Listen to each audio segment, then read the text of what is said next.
Okay, so now welcome back, everyone. So hope you had a good break and were able to get some coffee and whatever for your most urgent needs. And now we move to the third session on this very intense workshop, and this will be on the large-scale trends in interdisciplinary informatics, and will be chaired by Paolo Atzeni from the University of Roma Tre and the Group of Engineering in Informatica. So Paolo, please. Okay, thank you very much, Pekka. This session is on large-scale trends, which is indeed a very generic title, and it is very likely that what I will propose has significant overlap with what we already discussed in the previous sessions, and indeed this was a reason for which I did not make any comment during the previous sessions. Otherwise, this would have overlapped even more with what I want to discuss in this session. Let me say that the start of my discussion could be a comment that in some way emerged also in previous sessions.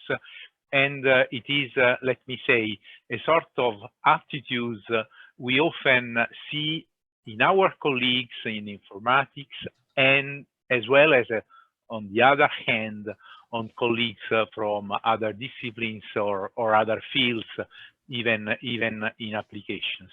And the two attitudes can be described in the following way. We are people in informatics, computer scientists. We do have the tools to solve every problem. So give us a problem and we will solve it. Much likely some mathematicians claim. Obviously, we already know where is, in some sense, the problem here. On the other hand, we have many people in other fields that believe that informatics is a commodity, is essentially a discipline that offers black box solutions to everything, and there is no need to study it that much. There are solutions that come off the shelf and which can be used. We as computer scientists or specialists in informatics do know that this is not really the case, because reality is much more complex than we pretend to believe. We believe, or we pretend to believe, and in some sense there were similar comments on mathematics earlier in the session, and we all know that especially in engineering schools we often have the discussion between mathematicians and engineers. Mathematicians who say that they know the principles, and engineers who say they want to apply the principles. And sometimes engineers say, well, we could teach mathematics even better than the mathematicians because we know the specific problems.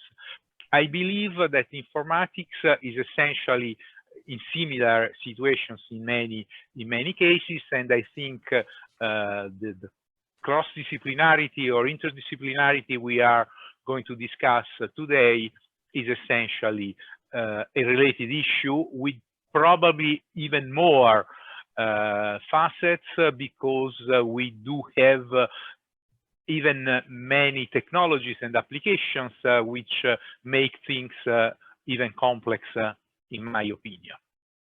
So, given this premise, let me say that I put first question here, which, as I said, is a question which could be applied both to research, as we had in the first session, both to education, in the sense that we should try to understand how we educate people, and to applications as well.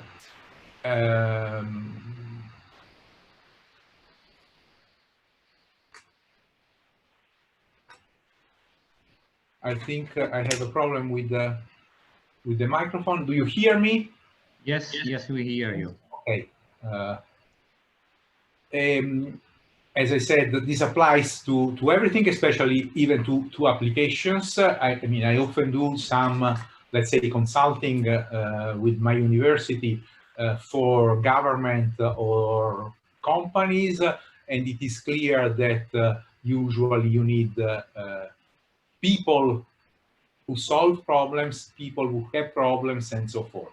And so here my first question comes, do we need interdisciplinary people or multidisciplinary teams with people from different disciplines, or something in between? And this is related to my second question, so I put them together. How should our informatics background be tuned to allow our people to participate in multidisciplinary teams? In the sense, there is just one informatics background which can then be applied to all multidisciplinary settings, or do we need subspecialists, say, who are computer scientists, but can apply, can interact with physicians, with lawyers, with business people, and so forth? There is one profile for the applied computer scientist, or there are many, as many as application fields, or there is again something in between? One answer could be that we educate people, we make experience with an open mind towards applications, with some, let's say, experience in one field, and then with some additional investment, people are able to apply to other fields. In some sense, is it an attitude to multidisciplinarity enough, or we need some specialization? These are the questions the first couple of questions I want to put. I see that Enrico has raised his hand. Yes, thanks, Paolo. I'll try to give a couple of quick answers to both questions, which is more a feeling than based on experience. Actually, they are both based on a time perspective. We are at the beginning of this interdisciplinarity informatics business, so it's difficult to say. But I think that we necessarily have to start from multidisciplinary teams, because that's what is more easily can be deployed, and then we will arrive to have interdisciplinary people. For the time being, I think it's difficult to have many interdisciplinary people already prepared. So we can start from multidisciplinarity and then arrive to interdisciplinarity. And probably new fields will evolve. Like, I mean, bioinformatics is more and more becoming a real interdisciplinary field on their own. And my answer to the second question is it comes from what I can observe in mathematics. I mean, there is some fundamental of mathematics that is the same independently from the application. But then, for example, people doing mathematics for economy, they have their own specific background. So I think that probably for informatics, it will be the same. There will be some common core background of informatics that is good, I mean, for every interdisciplinary field. And then probably we'll see a different background tuned to the different application or different interdisciplinary area. That's it. Pekka? Yes, can I comment on this, even though I should just be taking notes, because I have been involved for a number of years with some quite deep interdisciplinary collaboration with biochemists, and this has been a very educational experience. So And I think to your answer, multidisciplinary, interdisciplinary, there is not a single answer. There people have different. There are different projects, and people have different orientations, and so how the collaboration one wants to get. But my experiences from this have been that eventually you can best contribute as a computer scientist or as an informatics, with an informatics background. So you will never turn into a biochemist. They are always better than you as biochemists. So, but this is not just providing tools, but really bringing this informatics, view to things. However, there's a little kind of a qualification to this. What I have noticed is that, I'm sorry to say this, but sometimes computer science informatics people have this little bit of this kind of informatics hubris in going to these collaborations. Said, we know your field and we know your problems, and now we bring you this kind of magical computing view and computing lens, and we tell you how to think about your field. The biochemists know perfectly well how to think about their field. So somehow it's a learning process, but the way to really make a serious contribution, in my experience, is somehow be a little bit humble with respect to your partners from the other fields, but still bring the informatics point of view into that. Not try to teach them how to think about their own field, but sort of try to understand how your competencies can, this informatics point of view, can really seriously contribute, not just tools, but as a kind of equal partner in this collaboration. But this has been a very long road, and I'm not recommending this for everyone, but it's my view of how these things can be done. There's also value to making the tools. People do appreciate tools, but there are like two things. There's one is to kind of provide the tools. That's valuable, but that's one thing. The other thing is kind of collaborating as an informatics science part, and that's another, somewhat other thing, as has already been emphasized in many expressions here. Okay. Thank you for the opportunity to express my view. And now I step down. Other comments? Maybe Gregor can add a few words on what he has just written in the chat, which I fully agree upon.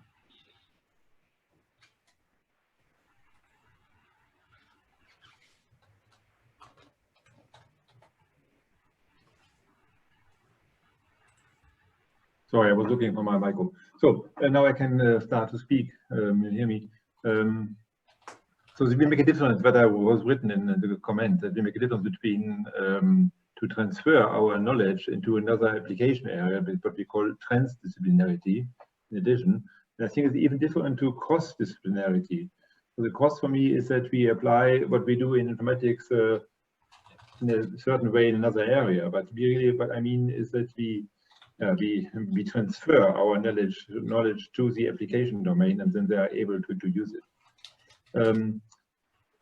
And you have this comment. What I think and what we have to do is we have to go to this meta level on how to understand how we do research. So we have some working groups at my university on comparing research methods. So a person who is doing empirical research is doing differently as we do sometimes in constructive research or design science research and so on. So we also have to speak maybe much more about this meta level. What are our research methods? And then if you're on that level, it's easier to compare what we do, what people in other disciplines do. So let's go to that level, to the research method level. Okay, thanks, Gregor. I also agree with you, but let me say that my perspective was intended to be not just to research concerns, but to our profession in general, including research. Okay, I think Gerald wanted to say something. Okay, thanks. I only want to add a short comment. I think a really important competency of computer scientists should be to be able to communicate informatics research questions, informatics methods, and informatics solutions to scientists and people from other disciplines. Computer scientists are very good and excellent in communicating to other computer scientists, but very often they fail to explain, to be able, and cannot explain their approach to others. It's not only the knowledge of computer science and informatics they cannot transfer, but they fail to communicate to others. And I think it would be really important to make computer scientists competent in this respect. I had the observation, we have a very prestigious award for young scientists in Austria, the so-called START Prize. Yeah? And there all disciplines can apply.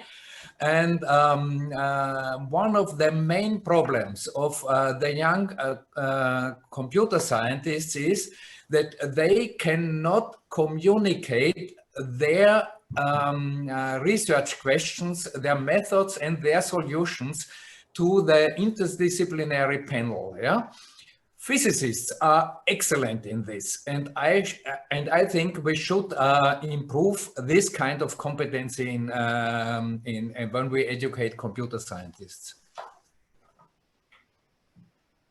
Okay, thanks, Gerald. I think we could go to the next slide with the other two questions, because indeed, they almost say the same things, they almost ask the same things, but with just a slight different perspective. In fact, I did already at least partially mention question 3, which is, do we need specialization to prepare people with an informatics background for multidisciplinary teams, or the only needed thing is the aptitude to listen? And obviously here, again, I am referring even more to the profession rather than to research, even if this applies to research as well. But given that now I'm personally involved in discussions with other departments in my university for building new programs, as well as in participating to projects, I just want to have a kind of a global view. The fourth question, which was already somehow touched by some of the comments, is when does multidisciplinarity or transdisciplinarity or whatever facet you are interested in give birth to new disciplines? Someone mentioned bioinformatics, which is clearly a new discipline that has emerged both in research and as well as in application. And Gregor in the chat has mentioned business informatics or mechatronics and so forth. These are sort of new disciplines, some of which emerged many years ago.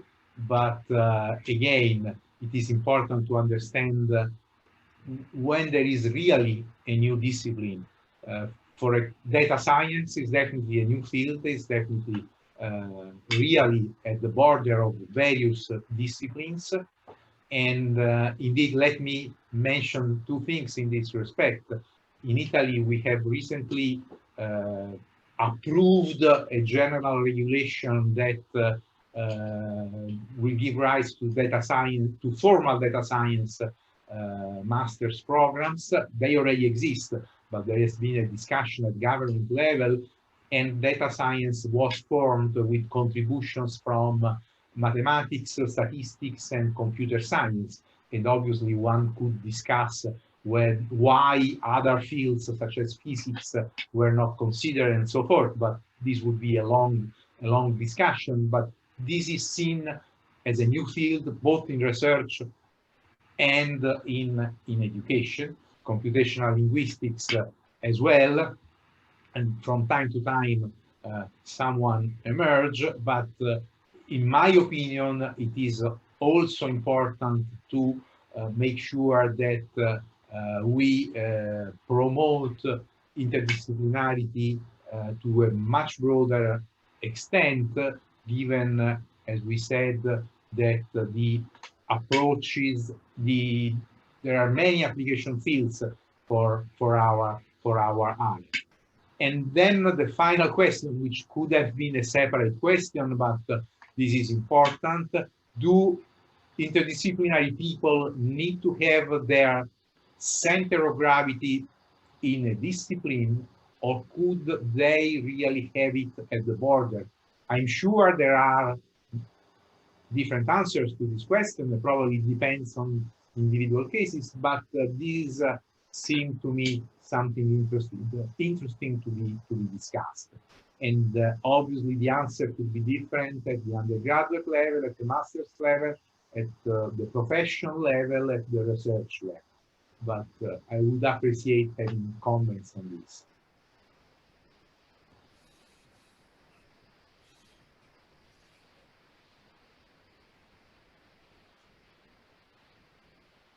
Pekka is asking a very interesting question. Are you concerned that these new fields take away the lifeblood from core informatics, provided there exists one stable core of informatics? This is indeed an issue which is definitely relevant. For example, I know of computer science departments in Italy who were kind of concerned about starting a new data science program, because they felt, I prefer to have a computer science or computer engineering program with some interest in data science, saying that the center of gravity is in informatics and data science is a sort of application domain, specialization, or whatever you want to call it. Obviously, the new discipline could be an advantage for us from the academic point of view and from the cultural point of view in general, but could also mean that the weight of the various fields, and again, both in terms of academic power, which is, by the way, not so important, we should be important in the cultural and scientific issues, but this is definitely an issue that we should take into account.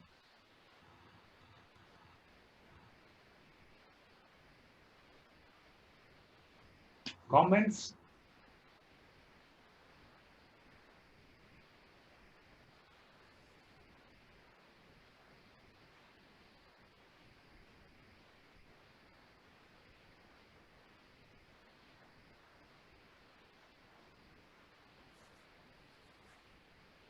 Antonio, maybe you want to verbally comment on what you have written.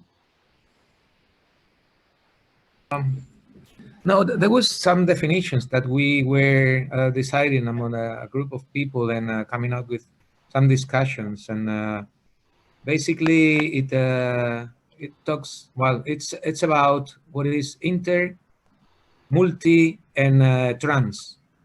And inter is about cross-pollination of, so there's some interchange and some change in both of them. Multi, none of the disciplines change, and trans is a new discipline or emerge. So basically, this is, I don't know whether it's right or not, but just to provoke some thoughts, basically.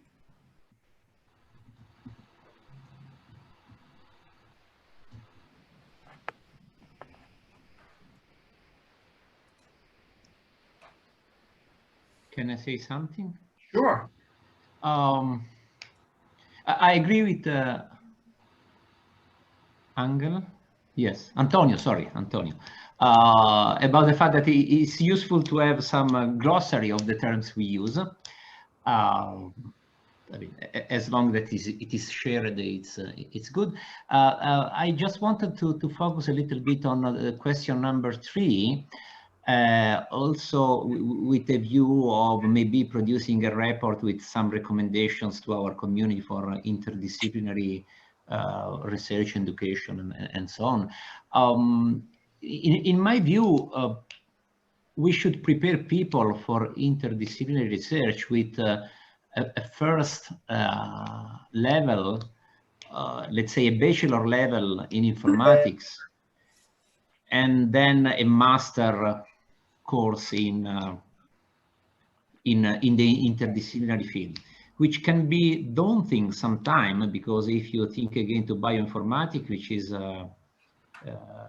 maybe the oldest example of interdisciplinarity, it may be not enough a master course to teach to students all the biology and chemistry they need to know to be good in bioinformatics.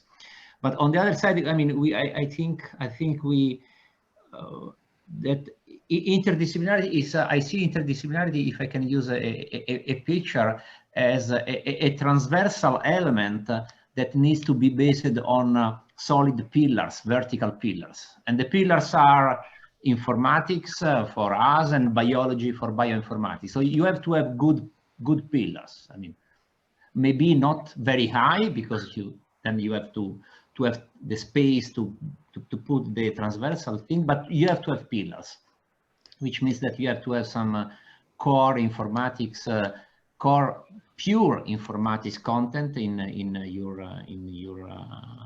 the education of your interdisciplinary students, and then complement with other pillars, and then lay out the transversal element. Yeah, that's my feeling. I mean, maybe in some decades I will be proved wrong, but who knows?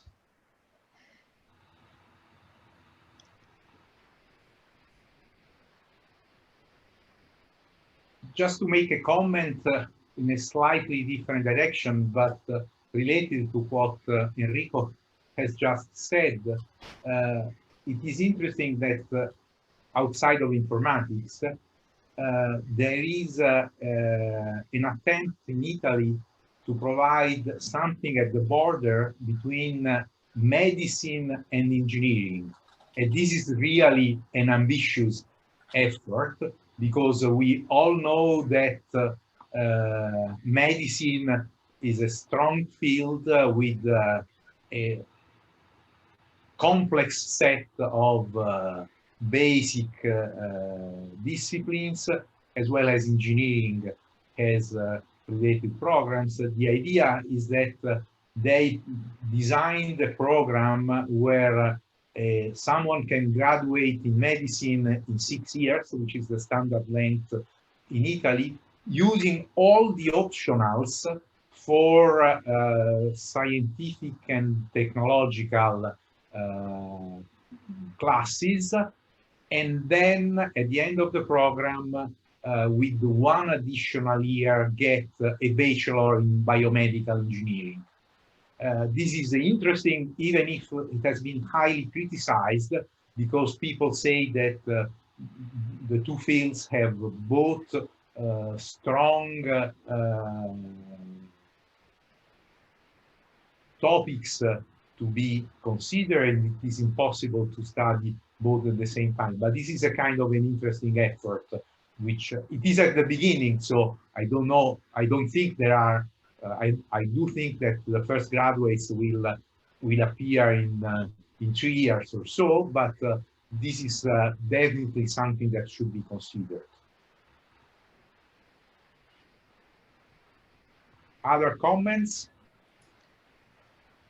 There was a question to me from Pekka in the chat, and would like to elaborate a bit more about this issue of how to prepare people for interdisciplinary area, which, I mean, Indeed, I mean, it's a complex problem because it also depends on the constraint you have from a formal viewpoint. Because I said earlier, for example, for bioinformatics, you should start maybe with a bachelor in informatics and then have a master focusing on interdisciplinary item. But you might conceive a different approach where for 3 or 4 years, you prepare yourself in parallel, both in informatics and in biology. So you develop a feeling for both areas from the first years, and you grow with this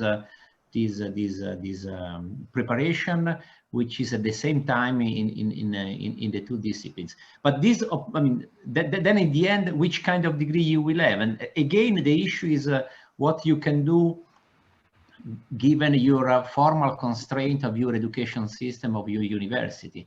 I think from this viewpoint in the United States that they are better. I mean, they have a better situation than ours because they have less regulation. In Europe, I don't know other countries, but can imagine they are not so much different from Italy. In Italy, you can only have a degree in informatics or a degree in biology. Actually, there is no. I may be wrong. Please correct me.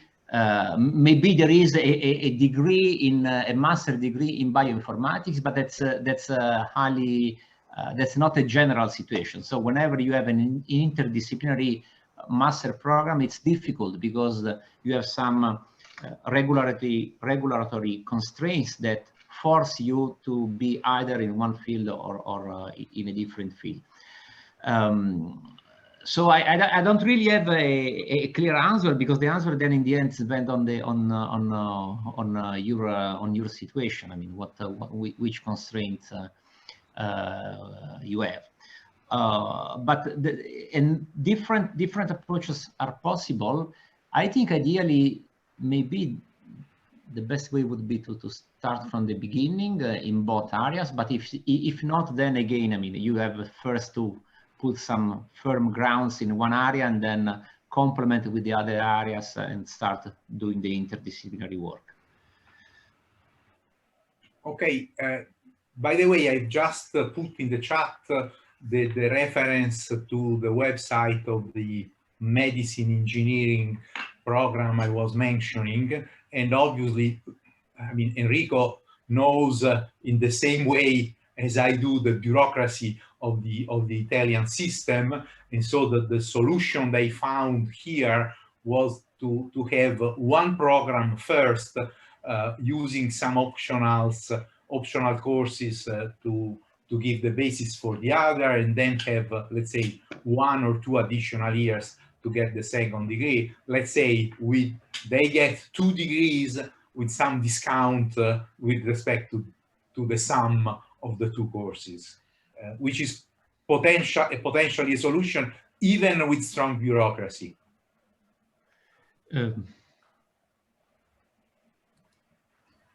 May I add one more remark? Sure. Which is the following. I think we need to focus also on the different goal of preparing people to do research, to do interdisciplinary research, from preparing people for the work, to work on the market, because it may be that in some areas there isn't a real need for interdisciplinary people. I mean, in some areas there is, for example, the business informatics that Gregor cited before. It's a well-known area where you need some preparation, some interdisciplinary preparation, but you have to be careful in not to come up with degree program that do not, I mean, that are not well suited, even if, I mean, for those people that will not be doing research, but will have to find a place in the market. That's the word of caution that I wanted to say.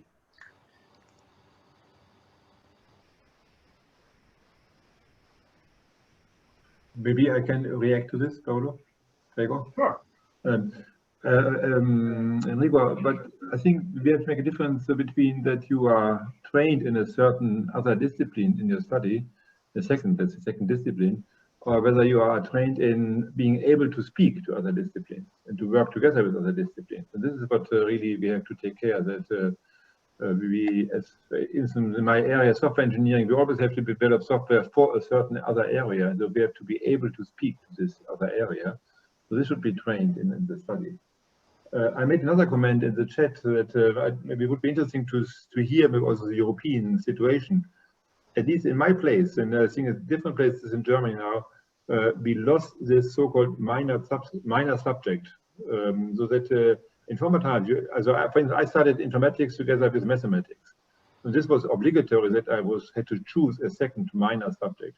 This is no longer the case, at least in many places in Germany, because they say, oh, we have only 6 terms for the bachelor and only 4 terms for the master. There's no room, no time for the minor subjects. And this is a bad evolution. We should maybe say something about this, but I don't know whether this is only in Germany or also in other countries. It would be interesting to hear about this. Yeah, this is an interesting observation indeed. Let me say that I do have some experience because I also am vice rector for education in my university, so I see the whole teaching offer of my university. The idea is that it really depends on people in the sense that you could see very strong constraints, but you could as well decide to use the flexibility that each program has, especially at the master's level, to find the way to work towards interdisciplinarity. And obviously there are differences from field to field. Let me say that it is not coincidental that the example I've shown with respect to medicine and biomedical engineering is related to a 6-year program. In Italy, medicine has not been split into bachelor and master, and so they got more flexibility. Let me make one additional comment, unless there are no others, is that I fully agree with what Gregor just mentioned, that the most important thing is to be able to listen, to observe, and to study what is then really needed in the specific case, both in research as well in the profession, in the application area. And I definitely agree that software engineering, but I am in the databases, and obviously the issues I see are exactly the same. We need to convince our students that they have to understand the application domain before applying the methods we teach them. Obviously, one student, one professional can learn the details of some application domains, but obviously not all of them. And in this sense, what was called the clinics in the previous session is definitely important, but clinics might mean one application project, not because you become the specialist in that application domain, but because you learn how to devote a couple of months to understanding the basis of the requirements of one field. So you learn that in the future, if you are hired by a company that has another application domain, you have to spend a few months in studying the features of that application domain. Yeah, very briefly. I think we have to be careful because just speaking about the fact that we have to train our students to be able to communicate to others might be not enough. Because one thing is to be able to communicate, understand what the other says. Another thing is to understand which are the basic principles of the other discipline. So this is important. I mean, of course, communication is an absolute requirement, but if you really want to contribute to interdisciplinarity, you have to understand something about, the other field. Communication in both directions. Yes, but not only, you have to study. If you don't know how the cell works, how can you contribute, or how the DNA is made, how can you contribute to That's the point. I don't want to say more because we are, I think, at the end of the session. Yes, I think that my duty is essentially over. It's 11:20, and so I have to give the floor to the next session. I just want to thank you very much for the participation in this session. Thank you. Yes, thank you, Paolo. There is always so much more to discuss than what the time gives, but let's talk at the end about where to go from here. But so now let's go to the session 4 on the societal aspects, which has been prepared and will be chaired by Martin Glinz from University of Zurich and the Swiss Informatics Research Association. Martin? Okay, thanks. Welcome.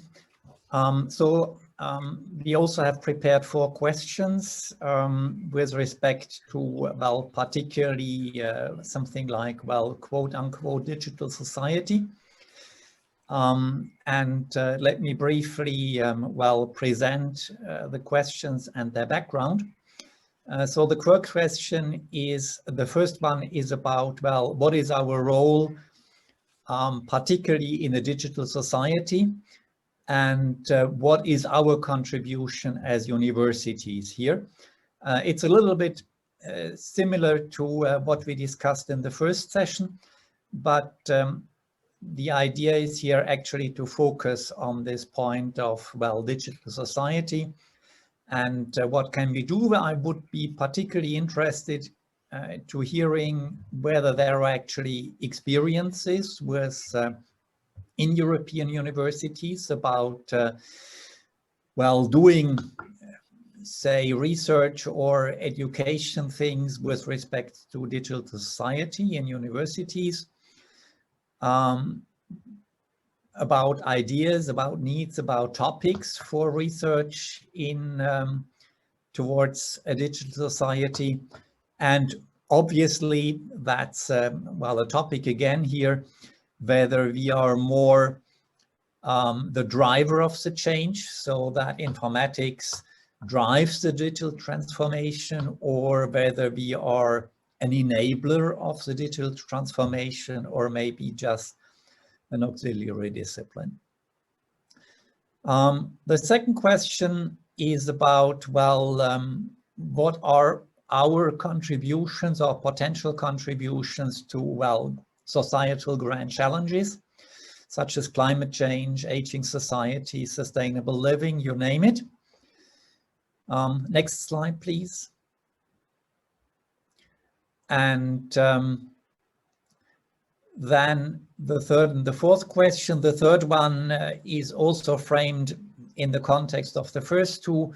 What contributions can we do?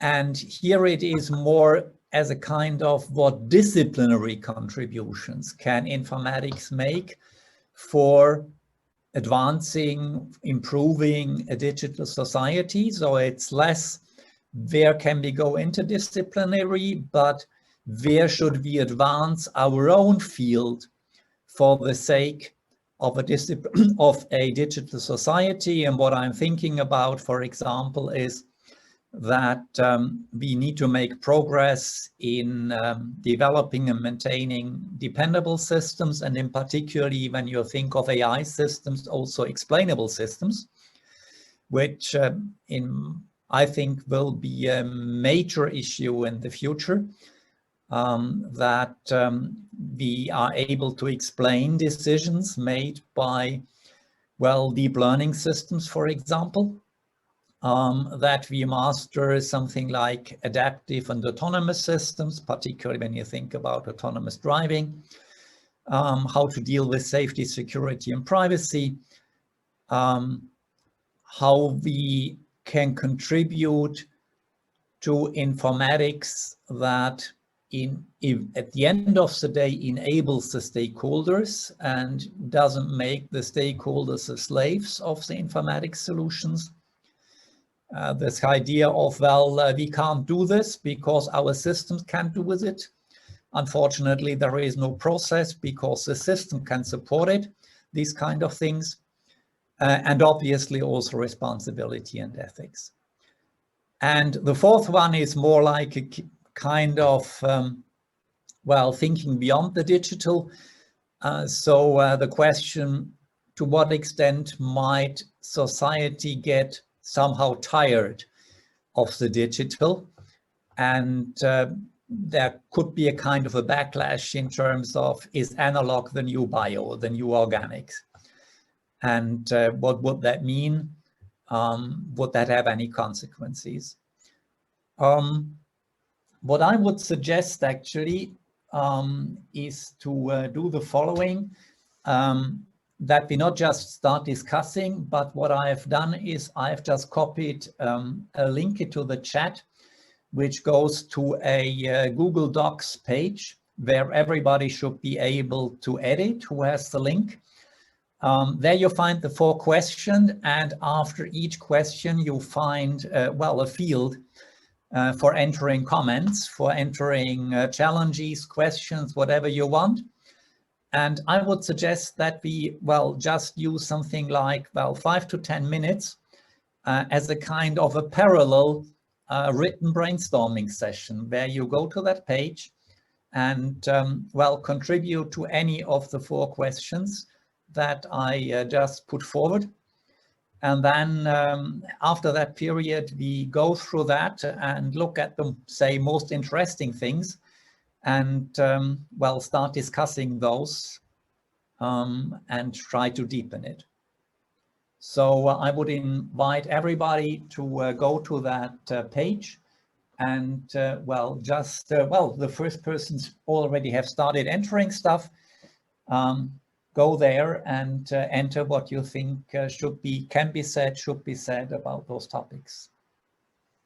Let's start with the first question and what we got there. I would like to invite Gregor to comment a bit on his post. Gregor, are you there? Wait, I'm here. I have to find yeah, all the, okay. all the buttons here. So yeah, but this is a big topic in my work now, that we have to understand what is really informatics and where do we stop. And quite often I hear that, okay, let's discuss whether we use Teams or Zoom or WebEx and Cisco and so on. But this is not informatics. We have to speak about, in a much broader sense, about informatics. And it means that we have always to include, for instance, the human aspect, but also the economic aspect, the environment aspect, and so on. And if we have all this, let's say, in our view, then we could also be in the driver's seat of digital transformation. But if you only think about introducing technology, then we are on the wrong place. We have to take humans in the center. Okay, thank you. Thanks. Yeah. I think Jean-Marc made an interesting comment about informatics as the new backbone of all sciences. Jean-Marc, how would you think can we actually enact that we can teach this? What would you envision? Well, that's a difficult question. I think we should maybe start right away by explaining that that analytical solution in mathematics are not the solution as soon as the problem is complicated. And my favorite example is this 3-body problem in Newtonian physics where there is no analytical solution. And that means that for any problem of any complexity, you need to resort to a software model to describe it and solve it by computation.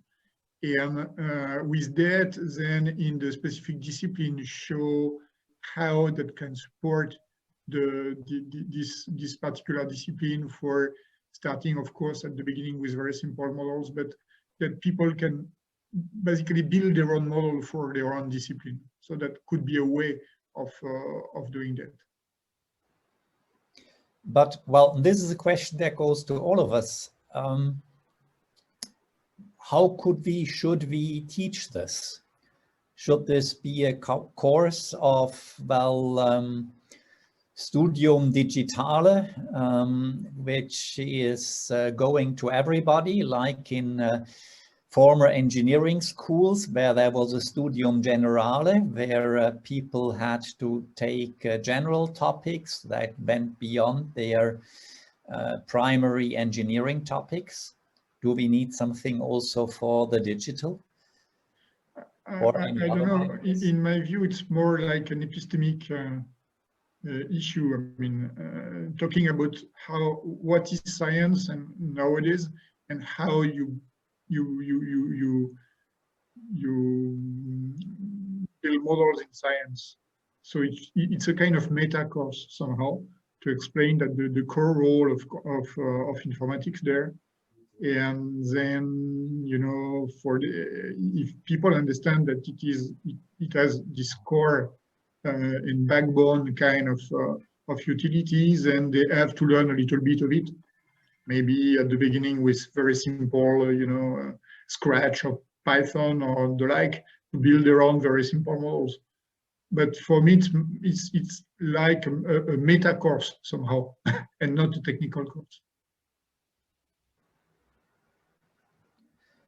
Okay, Gordana, you entered something at what you have at Chalmers. Do you want to say a little bit about that?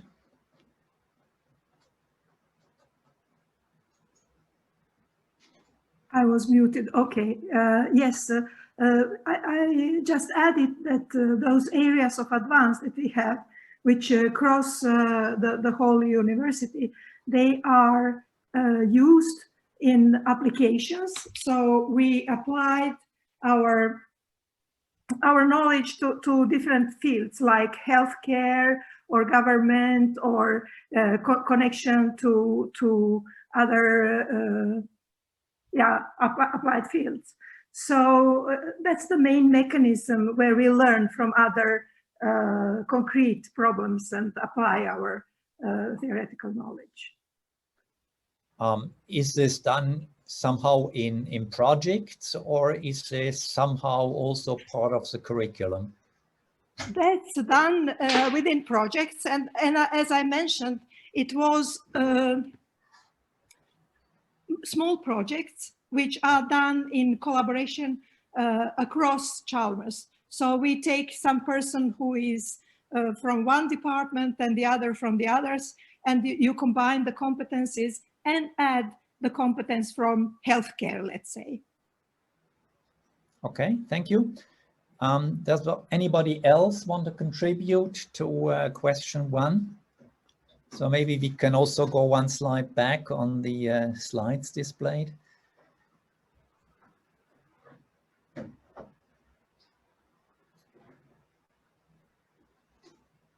If this is not the case, then we would proceed with question 2 about societal grand challenges. Gregor, you said something about work 4.0, but it seems Gregor is at the moment not there. So let's first, well, environmental informatics was mentioned by Gerald. You're muted. Yes, I think that would be a really important interdisciplinary field that should be located within our computer science departments, because we should focus on contributions to fight the climate crisis, for example, and we should take much more effort in this respect, I think. It's my opinion. Yep. Other comments here?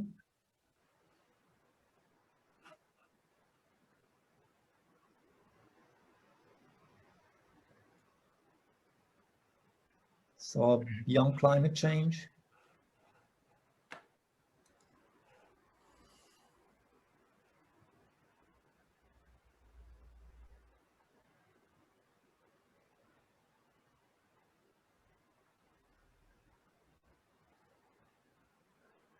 So can we contribute something, for example, to societal challenges with respect to, say, something like, well, social networks, fake news, things like that? Something that we can contribute there, or is this something that primarily sociologists should do, who have some background also in informatics?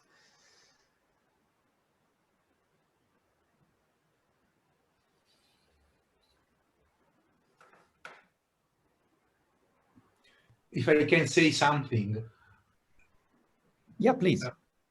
Obviously, it really depends on whether you are referring to research or more generally to, let's say, professional solutions to these problems. And obviously, in both cases, I believe that we all agree that informatics can and should contribute to these grand challenges, definitely from the application point of view, but probably also in under giving an additional understanding to the problem. As we said, working way together on the same table with the specialists of the other disciplines, but not in an ancillary way. But obviously, then we need, as I said in the previous session, we need to have an open attitude where we go to the tables and say we can work together. And as Gregor and Enrico mentioned, we need to communicate, which means we really need, probably we need even more than communicate. We need to work together, which is an even stronger way of interaction. Enrico, you had a very interesting comment about capital. Yes, indeed. It was prompted by Aurelio's comment about social inequality, which, I mean, because you may think that, I mean, you may look at social inequality, the fact that, I mean, there are poor, and you can think of some way of rebalancing this. But I think if you not change the way the wealth is produced, it's not going to work. And the observation, which is not mine, I mean, other people did it before me, was that in our digital society of information society, the terms we were using 20 years ago, the added value is produced by, let's call it, by software, yeah, and software is produced by people. So the importance of the machine that required the capital to be bought, that was, I mean, at the core of the Industrial Revolution and all the social changes and fights that happened in the past 2 centuries. The role of the capital is much less now, because with informatics you could come up with some solutions very efficiently and good solution even for niche market that make the business feasible. Therefore, I think that there might be, but this will depend on us, there might be the possibility of changing this system and bringing more power into the hands of the worker, because actually anybody that needs to write a software system doesn't need too much capital expenses. I mean, it's just enough to have a PC. That's it. Of course, there is the infrastructure issue. I mean, the network issue. But this is an issue on which I think states or federation of states could act. But then I think it is important that we try to understand that things are changing and we should develop, I mean, we should pay attention to these aspects. Otherwise, it will happen what's as already happening in this last month. You have seen that, you may have noticed that the gap between the highest, between the richest and the poorest widened.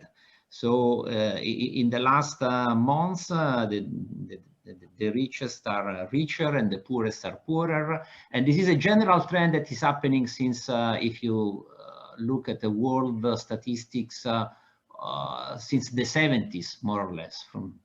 So there is this widening gap. So the society is becoming more unequal.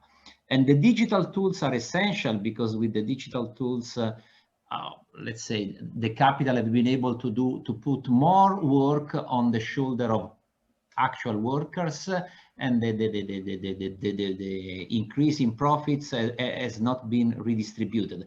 But these things can be changed because when you use informatics, I mean, you are basically transforming data, and you don't need the real capital investment. Therefore, you could control better what you do. I think this is a potential. It will happen or not depending on our social conscience, which I don't really know if it's something to be taught in university, but I think it's really an important societal element. Aurelia, do you want to add something about this?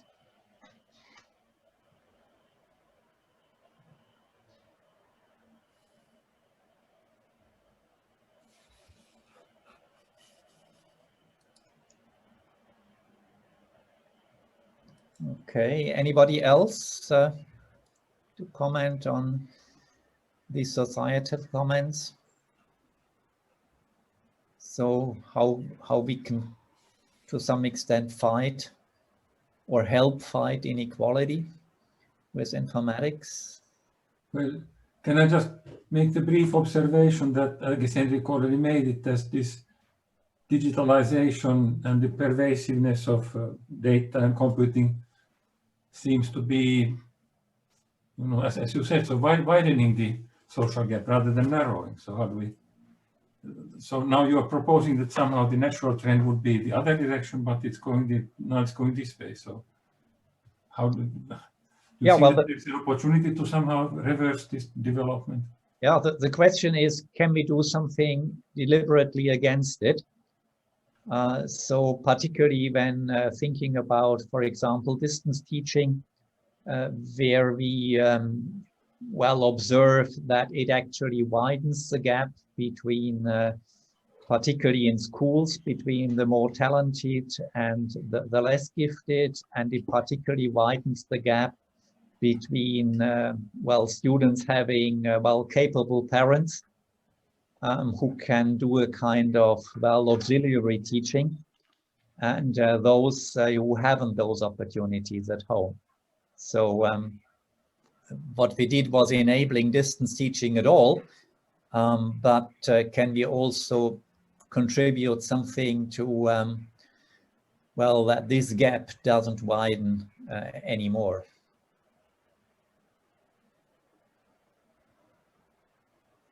Or do we just, note this as a challenge?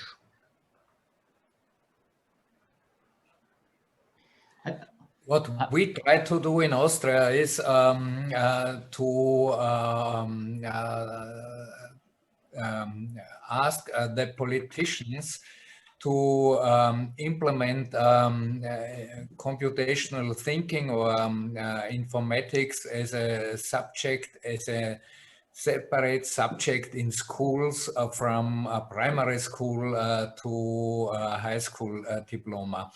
But we are not very successful in this respect, yeah. But I think that would be a really important issue.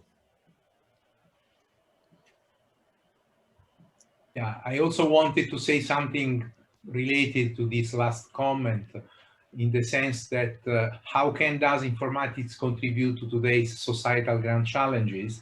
Well, definitely, if informatics as a cultural element is more spread among people, which means in schools and then in universities, people will not keep on believing that there is magics behind informatics, but simply culture, methods, techniques, and so forth.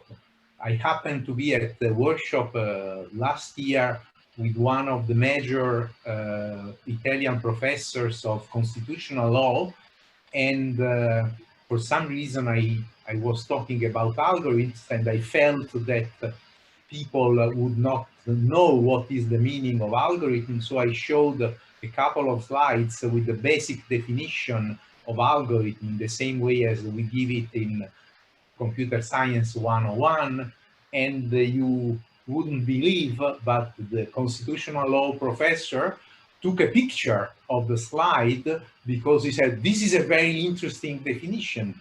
And what I told him was, well, this is what every educated people in the country should know, which means that we are a long way to go to get real competencies, which are not the digital competencies our journalists and politicians often mention, which are just minor level, low level technical competencies. We need informatics as a culture in school, starting from primary school, as we discussed many times, but definitely in high school, we need to have people who know informatics in the same way as they know math, history, literature, philosophy, and what science and whatever other major subject. Someone today said informatics is the new backbone. It's definitely part of the backbone. It's probably dangerous to say that it is the new backbone, but it is definitely important to say that it is one of the major components of the cultural background of any student and then citizen. This is probably our major goal now, to contribute to societal grand challenges.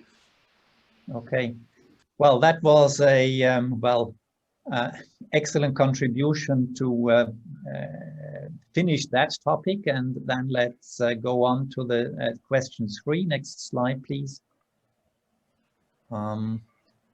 Which is about, well, what can informatics contribute as a discipline to improve or to enable, to foster a digital society. And Gregor, for example, said, well, he is missing the human aspect in those examples we had. Gregor, do you want to comment? It's the same comment I did already, so that we should not only speak about core informatics issues, very technical oriented.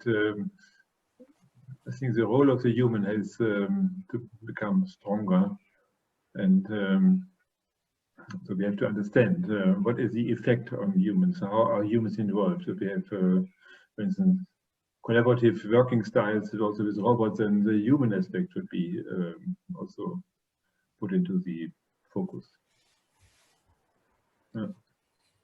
Yeah, well, I think there somehow the challenge is how to get, well, genuine technical stuff, like, well, how can you explain decisions taken by a deep learning system together with this kind of human stuff? How do you communicate that to humans? What are their needs? What do they actually want to get explained? How do they want to get that presented? So I think it's a kind of, well, interplay between deeply technical issues and human issues, as, by the way, very frequently in software engineering, where you have the technical challenges, and then also you have your stakeholders' needs and need to somehow do systems that satisfy these stakeholders' needs. Otherwise, all your technicality is futile. So what I mean, Martin, is that, for instance, the second topic here, mastering adaptive autonomous systems. So When I speak to people who are doing autonomous driving, then they tell me everything would be much easier if there would be no people on the street and only cars on the street. And Yes. so they like to speak about the technical issues of this, and they don't like to speak about the interplay between humans and cars. And this is not good. Well, I definitely agree, but I think this is a kind of general trait of engineers. This is not specific for our discipline. I think this is a similar attitude that you have if you would talk to automotive engineers. Yeah. Gerald. But that doesn't make things better, what you said, yeah. Martin, you are right, but that doesn't make things better. And I think we as computer scientists, there's a slight difference to the established engineering disciplines. They are established and have a long tradition. We have a short tradition, and we always were on the innovative side of engineering. Yeah, and what Gregor says, that would be a part of an innovative approach in engineering, as I see it, and informatics should promote this kind of innovative approach as a kind of normative objective. Yeah. Yeah. Okay. Yeah. So just as a side remark, our university has included a mandatory course in the bachelor's curriculum called People-Oriented Computing to actually react to this need. Yeah. And Martin, this course is given by a core computer scientist? Sorry? This course is given by a core computer scientist doing only fundamental algorithms? No. This is typically an HCI person who is teaching that course. Okay.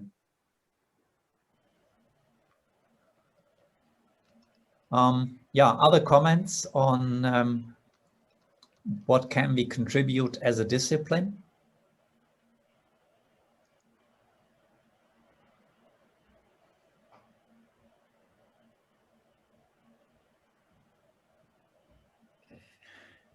Well, if not, then let's go to question 4 for the remaining 2 minutes. About, well, how much digital does society actually want? Is there, maybe to say provocative, a danger of a backlash so that society will start bashing us as informatics people and say, well, you made the world worse than instead of better? And what do you say if somebody comes with such allegations?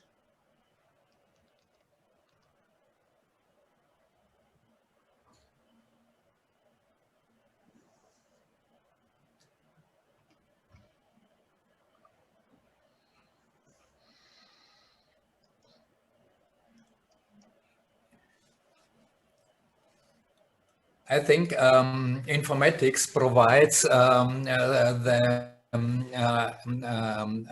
society which becomes more and more complex with adequate solutions for those ever increasing complexity of the problems. Yeah. And therefore there will be, I suppose, what we do is quite good, can be justified, but the problem will rise if we go on in realizing digitalization and lose this connection to the problems we want to solve. So one of the objectives for me is always that we say we want to improve the living conditions of humans. Yeah, and if we try to digitalize without having this in mind, then we might be confronted with this kind of critique you mentioned. Yeah. Yeah, I think this is an excellent point. That could be a kind of a litmus test when we do, well, ask ourselves, should we do this with a digital solution? Is what does it contribute to the, better living of people, and what is the added value for people and society? And if we see that there is no value, or actually it is not to the advancement of people, that we then should say, well, that probably should not be a digital solution. Okay, so it's 12 o'clock, and I would like to thank everybody for the contributions, and I hand over to Pekka for the summary. Martin, thank you for your inspiring way to chair this session. Thanks. Yes, thanks to all the chairs and for the good management of the sessions and excellent timekeeping. And I would also like to add the thanks to Martin for this creative approach. I will definitely take this into use in my further meeting arrangements. Very, very nice.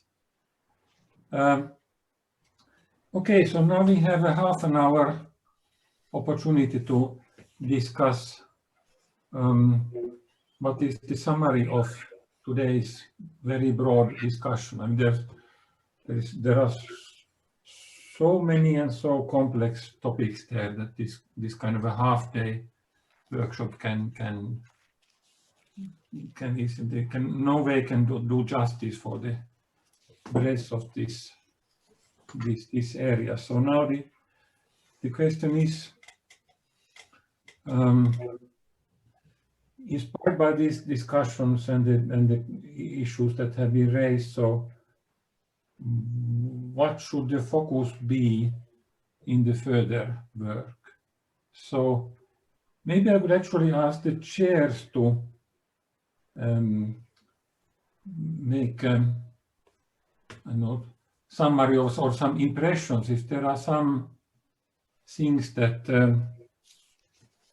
came to you in particular from the discussions that you would like to put in a short summary, or a kind of an especially valuable idea to take forth for further work. So if you can spend a few minutes per session on like the chair's impressions on what was the essence, and what are the things that you feel that should be pursued next. So if we can start with from the beginning with Gerald. Okay.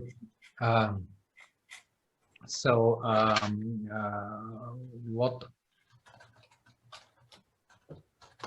I think is that Enrico gave a good answer to the first question when he said that interdisciplinarity in research means that we explain the other disciplines what's informatics as a science and not as a technology. And I also think there were drawn two and shown two ways what interdisciplinary research could be in informatics. On the one hand, what Martin said, that we have to figure out core informatics problems in solving interdisciplinary problems, and in this way to advance and develop further informatics. And on the other hand, what Gordana said, that we have to include other relevant aspects into the core approach of informatics. Yeah. That means that we have to define really interdisciplinary problems and say it's of value to solve them together with others. Yeah, and I think both ways are important in the future. Yeah.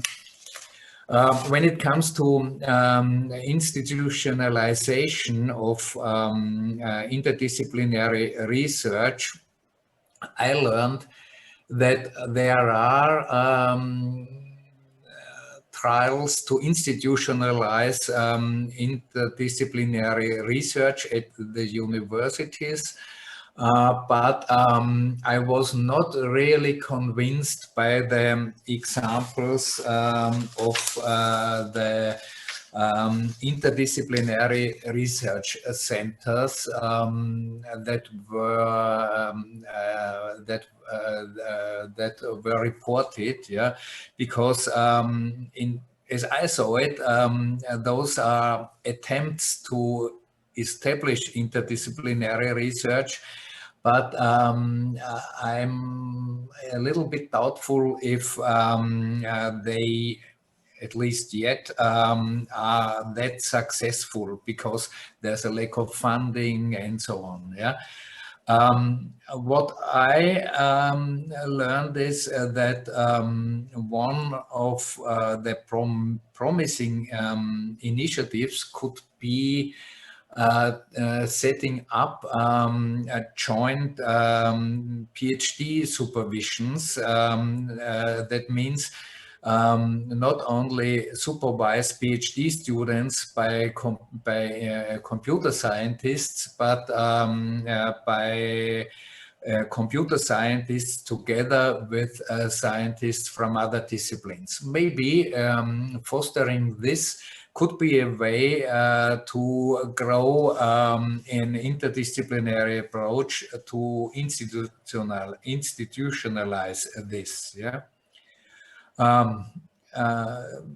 Gregor mentioned that the evaluation of these big projects works well in Germany, because there are teams of peers and the evaluation is done in peer reviewing sessions.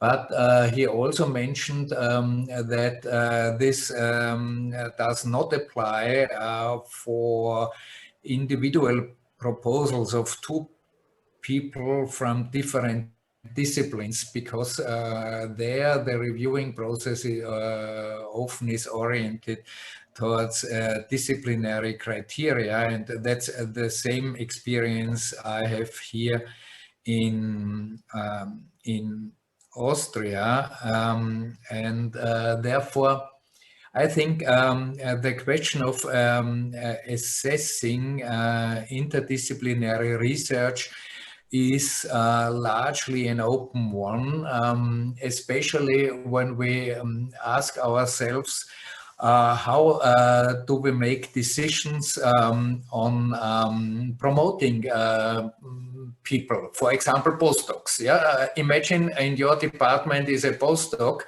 who mainly works interdisciplinary. Yeah, what does that mean for their promotion? Yeah, it's a question of evaluation of their work.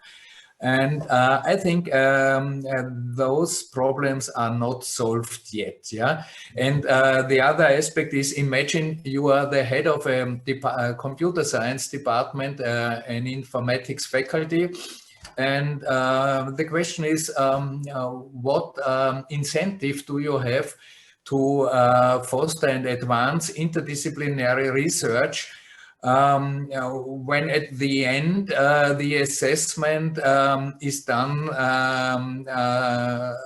is oriented, the assessment of your department is oriented on disciplinary criteria. Yeah. So I think there's a need for change, and we have to develop appropriate instruments for that, and we have to develop an adequate and appropriate mindset for that. Yeah, and those are open issues for me. Okay. So, Pekka. Yes. Yeah. Okay. Thank you for your summary, and let's talk at the end about the concrete next steps. But I would like to hear from all of the chairs in order. So, would you, Bart, like to somehow summarize the main messages that you collected from your session? Bart, are you there?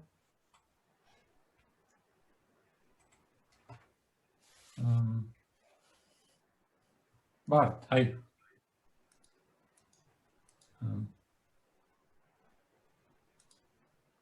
Okay, so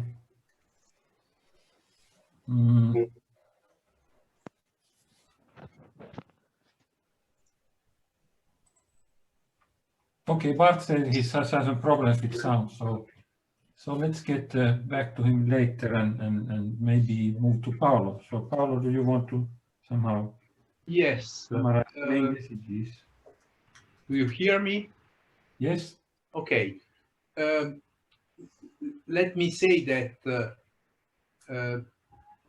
there are probably two things that I should mention. One is that most of the comments confirmed that multidisciplinarity, transdisciplinarity, interdisciplinarity probably might need some definition, but besides that, there is a variety of situations where we should really understand how we do operate with people our fields, with people of other fields, and how our field evolves in order to be able to build new things both in research, education, and applications. So there is no one solution, one off-the-shelf solution that works for everything, but we really need flexibility.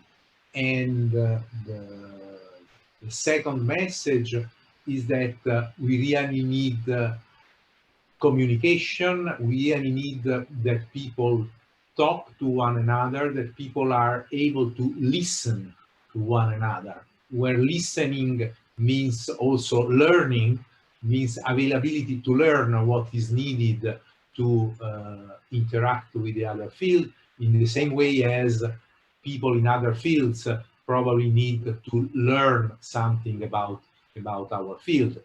This is one of the reasons for which in the final session I stressed the point about school level education, about informatics as a major cultural component, because in that way then it would become easier for people to talk to one another.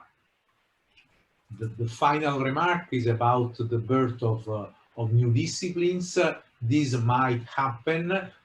Some people said that in our field, some of our colleagues are afraid of the birth of new disciplines because they feel that we lose part of our blood. I would not be interested in this risk of loss.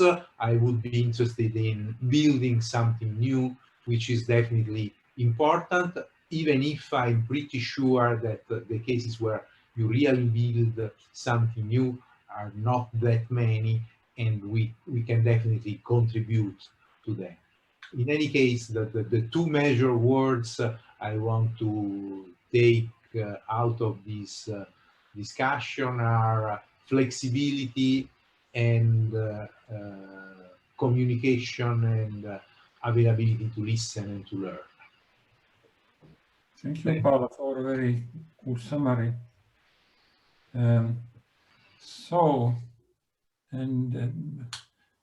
Let's maybe move to Martin now and then see if Bart has solved his voice problems later. So on that after that.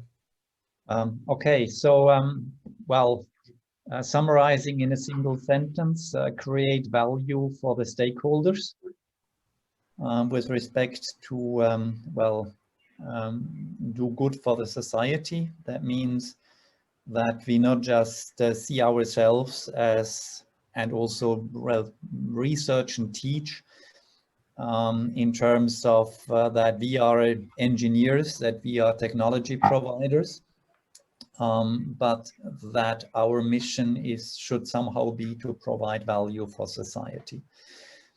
And that could, for technical means, mean that, for example, we enable in universities both studying and also research of digital society topics.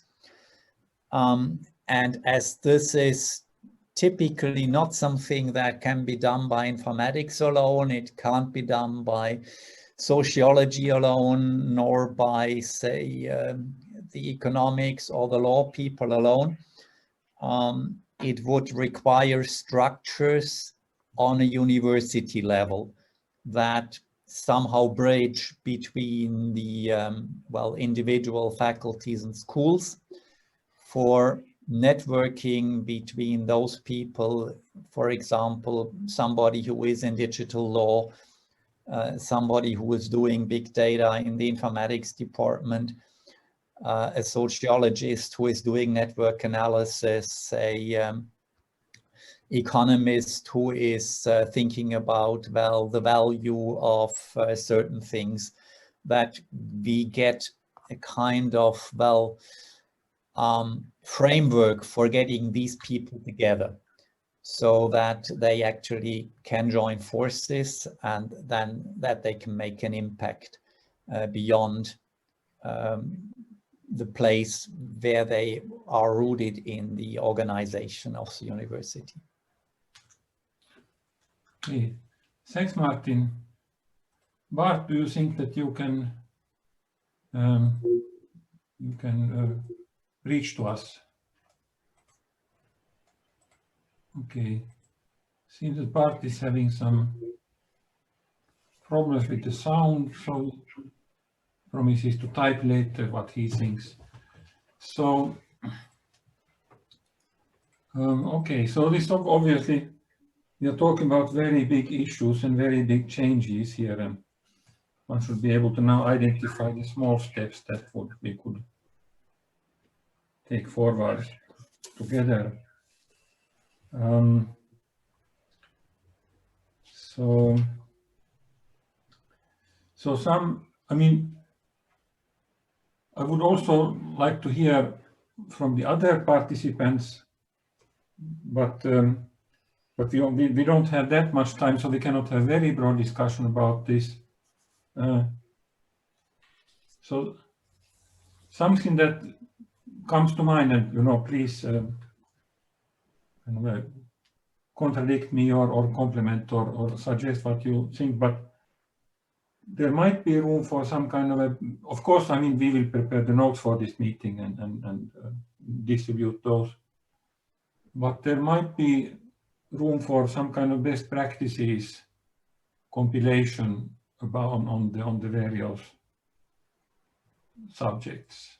I mean, I'm not even sure if we are at the state of providing some position papers, because this is such a broad field that it's a little bit premature maybe say that we will make a position paper about how things should be. There needs to be more discussion to background this.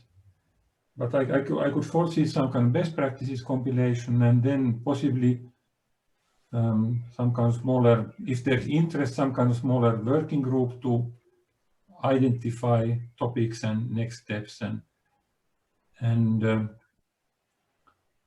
maybe also coming back to in a more focused way to some of these topics at the future joint meeting. So, I mean, these are the three kind of concrete things that are kind of that sort of emerge in my mind. Is some best practices, compilation, smaller working group, kind of thinking ahead, and then getting back in a more focused way at the future meeting with the broader meetings such as this. But please,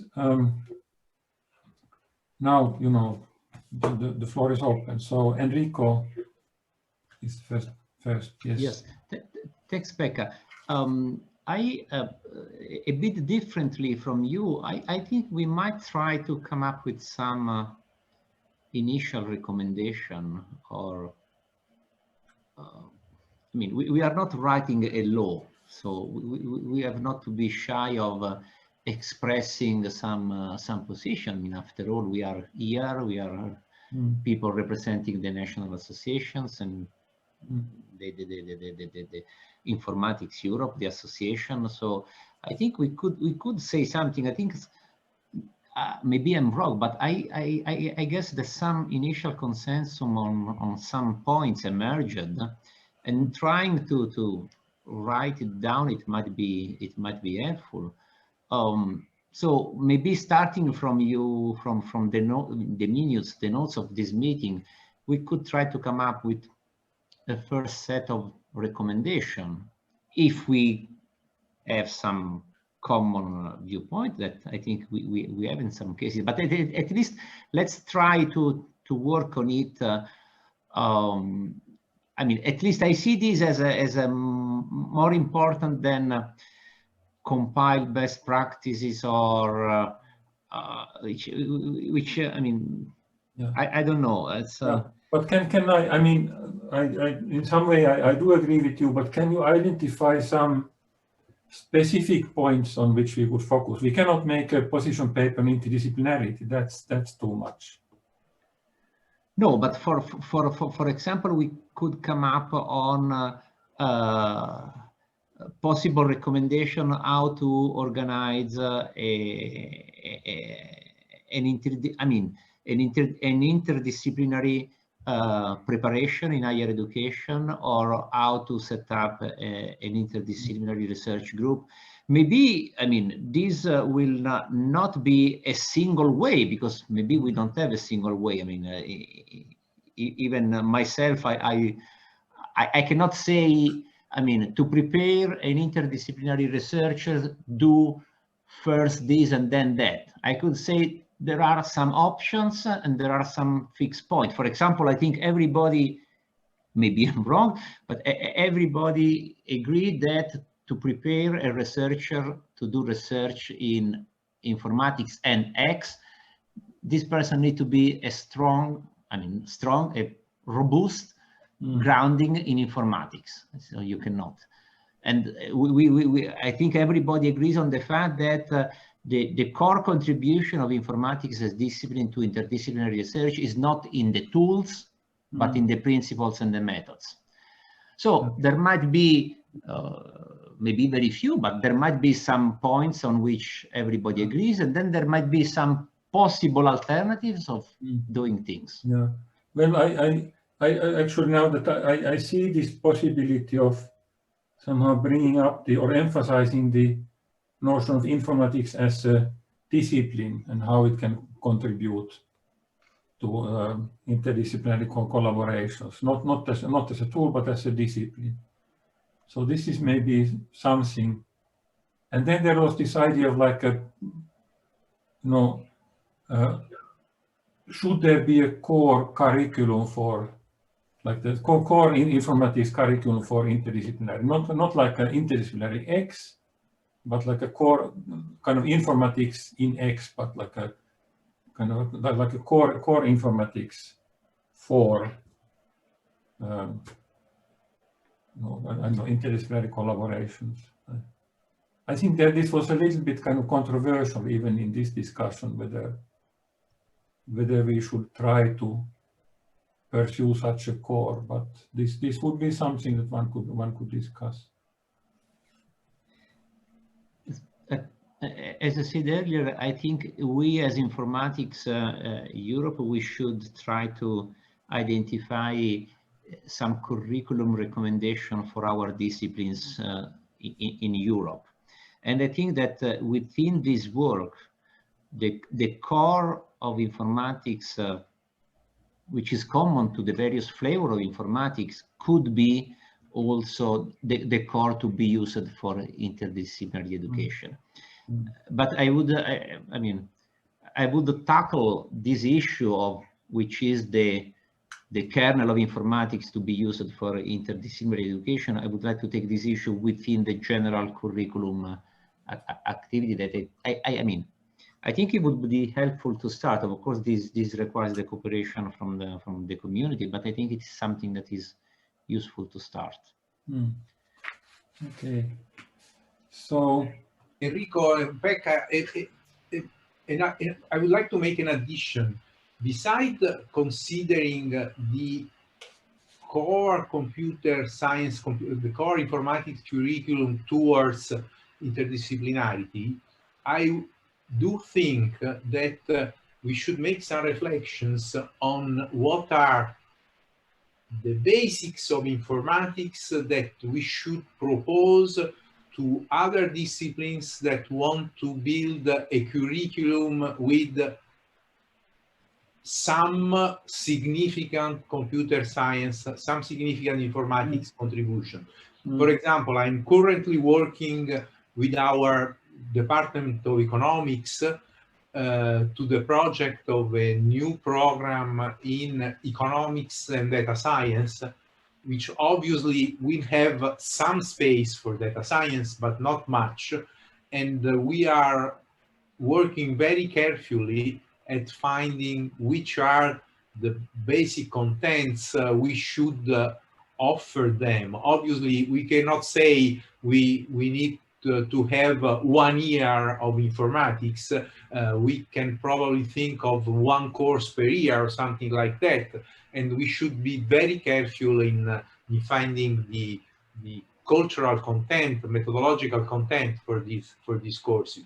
And I'm sure that if I do this in economics and data science, then I should do something different if I do law and informatics, if I do business informatics, if I do digital humanities, and so forth.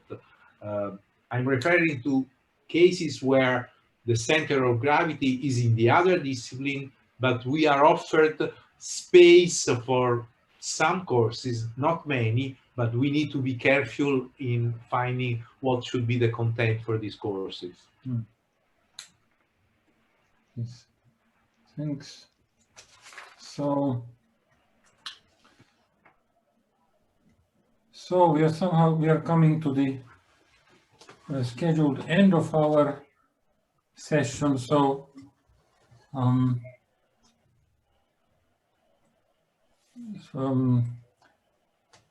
okay. So I'm afraid I need to cut the discussion a bit short. But if there is something significant, I mean, something that people want to bring up, so maybe you can take one or two more comments. Then we need to go to the break.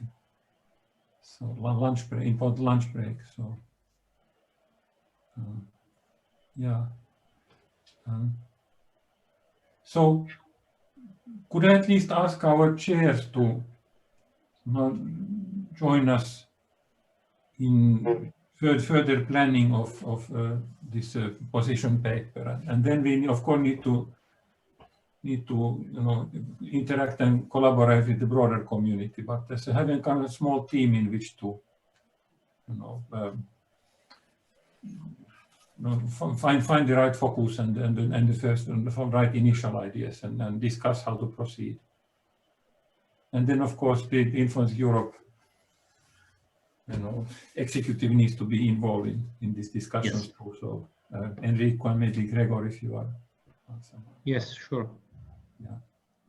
So I would like to thank everyone for a very active and productive discussion on these very complex issues, and we need to continue working on these and to come down to concrete initiatives. We cannot find them now in this. Yes. This is 2 minutes, but we will get back to this at some further opportunities. Okay, so there was some important practical things. The one important practical thing is that, okay, so now there will be lunch break, and after that there will be... Sorry, Pekka, before, while you say that, can we show the poll? Oh, the poll, yes, thank you. Yes. That was the important practical thing. Yeah. Francis. So we now show a quick poll on the session. Just answer while Pekka finishes with the other organizational. Okay, so fine. Okay. So thanks, Enrico, for reminding me this was the important thing that I was supposed to do. Yes, so now there's a lunch break of almost one hour, and then there's the wire workshop where I hope you still have, after your lunch, you still have stamina and inspiration to join us. I will definitely be joining, and I hope to see many of you there too.